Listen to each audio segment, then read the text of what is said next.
राधे राधे मित्रों, क्या आपको पता है अखिल ब्रह्मांड के स्वामी भगवान कृष्ण का नाम लड्डू गोपाल कैसे पड़ा? वैसे तो दोस्तों भगवान श्री कृष्ण के बहुत सारे नाम हैं, लेकिन लड्डू गोपाल नाम से जुड़ी कहानी आज मैं आपको सुनाती हूँ।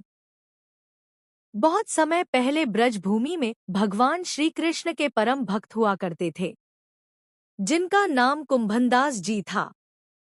उनके पास भगवान श्री कृष्ण की एक बांसुरी बजाती हुई प्रतिमा थी, जिनकी वह दिन रात सेवा किया करते थे और उस मूर्ति को छोड़कर कहीं नहीं जाते थे, क्योंकि उनका मानना था कि अगर वह कहीं चले गए तो ठाकुर जी की सेवा ठीक से नहीं हो पाएगी। एक दिन उन्हें भागवत पढ़ने का न्योता आया। वे जाना तो नहीं चाहते थे, परंतु लोगों के बहुत आग्रह करने पर उन्हें जाना ही पड़ा। 4-5 दिनों तक उन्हें सुबह से शाम भागवत करने जाना था। तो जाने से पहले उन्होंने अपने बेटे, जिसका नाम रघुनंदन था, उससे कहा कि मैंने भोग बना दिया है, तुम ठाकुर जी को भोग लगा देना। यह कहकर वो चले गए। जब भोग लगाने के लिए रघुनंदन ने भोजन की थाली श्री कृष्ण जी की प्रतिमा के सामने रखी और भोजन करने का आग्रह किया, तो उसने देखा कि भोजन तो वैसे का वैसा ही रखा था। भगवान भोजन क्यों नहीं कर रहे, इस चिंता से वह रोने लगा। उसे डर था कि भगवान को भोजन ना कराने पर पिताजी उसे डांटेंगे। उसने श्री कृष्ण जी से कहा कि आप भोजन करने क्यों नहीं आ रहे? क्यों नहीं खा रहे? आप नहीं खाएंगे तो पिताजी मुझसे नाराज हो जाएंगे। बालक अबोध था। वह नहीं जानता था कि पिताजी ईश्वर को भोग कैसे लगाते हैं। वह जिद पकड़ कर बैठ गया कि जब तक आप भोजन नहीं करेंगे तब तक मैं भी बिल्कुल भूखा ही रहूंगा। परंतु भगवान नहीं आए। भूख से रघुनंदन व्याकुल हो गया और रोते हुए भगवान से भोजन करने का आग्रह करने लगा। उसने कहा, मुझे बहुत ही भूख लगी है, आप भोजन करने आइए, तभी मैं भोजन कर सकता हूँ। बच्चे का भोलापन और प्रेम देखकर श्री कृष्ण बाल रूप में प्रकट हो गए। यह देख रघुनंदन प्रसन्न हो गया। शाम को कुंभन दास जी के घर लौटने पर जब कुंभन दास जी ने पूछा कि ठाकुर जी को भोग लगाया, तो रघुनंदन ने जवाब दिया हाँ।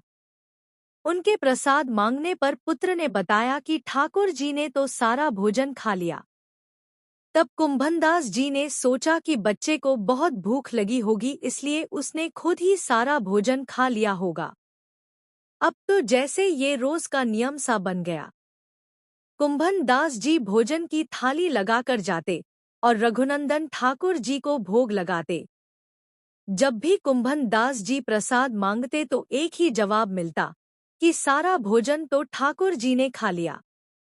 कुंभनदास जी ने सोचा कि बेटे का झूठ पकड़ना ही होगा और उन्होंने उस दिन लड्डू बनाकर थाली में सजा दिए और छुपकर देखने लगे। रघुनंदन ने रोज की तरह ठाकुर जी को पुकारा।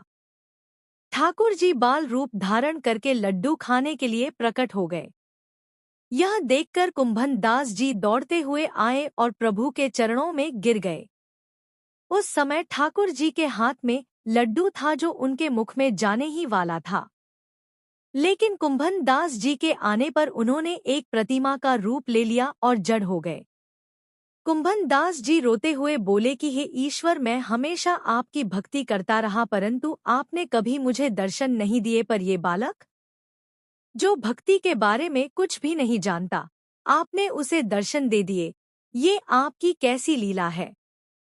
तभी एक आकाशवाणी हुई कि बालक का मन सच्चा है, उसका मन निर्मल है, इसके मन में किसी के लिए कोई भी छल कपट नहीं है, इसलिए मुझे आना पड़ा। जो भी मुझे सच्चे मन से याद करता है, मैं सदैव उसके साथ रहता हूँ। लड्डू हाथ में लिए हुए जिस रूप में श्री कृष्ण ने प्रतिमा का रूप ले लिया था, उसी रूप को लड्डू गोपाल कहा जाने लगा। इसी रूप में उनकी पूजा होने लगी। तो दोस्तों, कैसा लगा हमारा वीडियो? ये हमें कमेंट करके जरूर बताएं। और इसी तरीके की रोचक सत्य घटनाओं के लिए हमारे चैनल को जरूर लाइक और सब्सक्राइब करें। राधे राधे। जय श्री कृष्णा।